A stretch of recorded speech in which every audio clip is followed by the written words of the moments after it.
Assalamu alaikum. Bonjour et bienvenue sur ta chaîne de soutien scolaire. Si tu es en 6e primaire, cette vidéo est pour toi.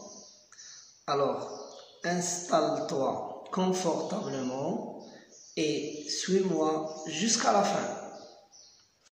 Je vais te parler des leçons dans lesquelles tu vas être examiné lors de ton normalisé. On va commencer par la grammaire. Donc, en grammaire, tu vas avoir le groupe nominal sujet et le groupe verbal. Donc, tu vas devoir reconnaître dans des phrases données le groupe nominal sujet, GNS, et le groupe verbal GV. Donc, je vais très prochainement faire une vidéo qui parle de ces deux sujets, du groupe nominal sujet et du groupe verbal.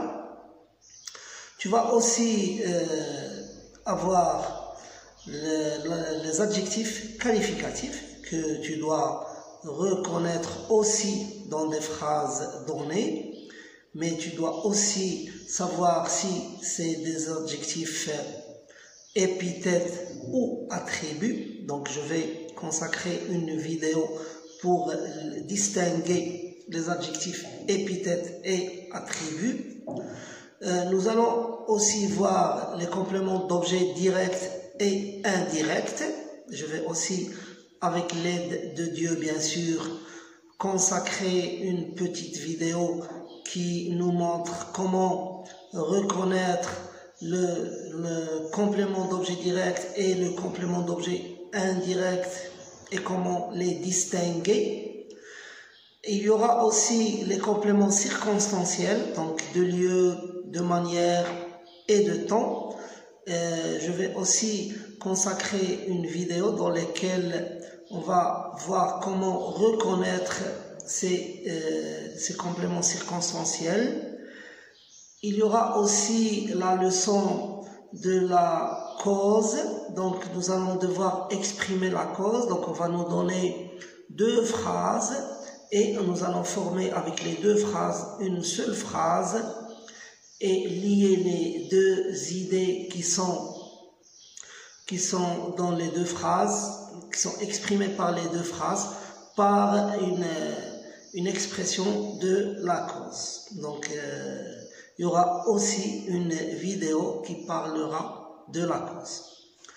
En ce qui concerne la conjugaison, il va y avoir donc vous devez conjuguer les verbes des trois groupes au présent de l'indicatif, au passé composé, au futur simple et à l'imparfait.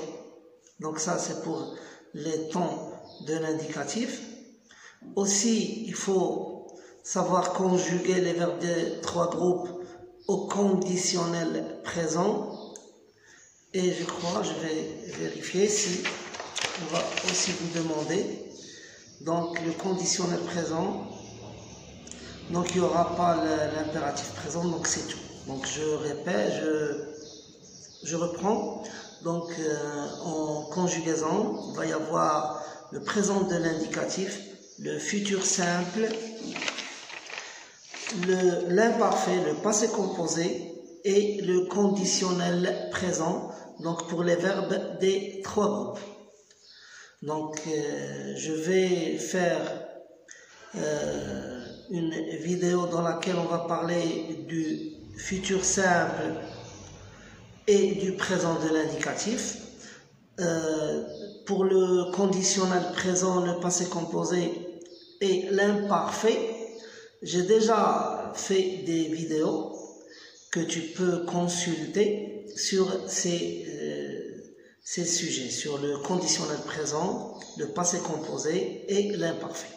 Donc, tout est bien détaillé dans ces vidéos que tu peux aller consulter. Alors, en orthographe maintenant, donc il faut identifier les mots invariables Donc les mots invariables, ça dépend. Ils peuvent être des conjonctions, des prépositions ou bien des adverbes. Donc il faut les identifier dans des phrases données. Puis il faut savoir utiliser les homonymes, donc et, a, sont et son, on et on avec t, ce avec c et ce avec s, ou et ou, là et là.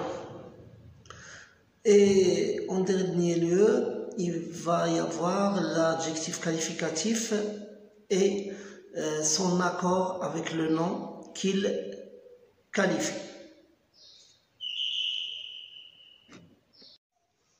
En lexique, il va y avoir les antonymes. Donc, les antonymes, c'est les contraires des mots. Et il faut savoir que lorsqu'on vous demande le contraire d'un mot, donc il faut donner un mot de la même nature. Par exemple, si je vous demande le contraire d'un nom, vous devez donner un nom.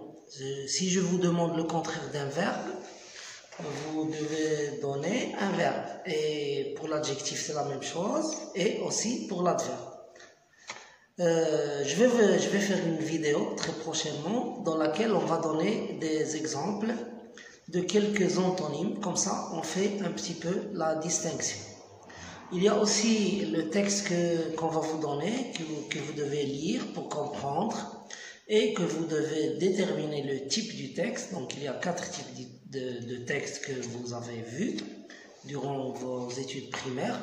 Donc, le texte injonctif ou bien prescriptif, le texte narratif, le texte descriptif et le texte informatif. Donc, il faut être capable de déterminer le type du texte, puis de comprendre le texte et de répondre aux questions de compréhension. Bon, nous allons voir tout ça en détail. Je vais essayer de faire chaque jour des vidéos pour essayer de vous aider durant cette période de préparation. En vous souhaitant bonne chance, bon courage, prenez soin de vous, préparez bien votre examen. À bientôt.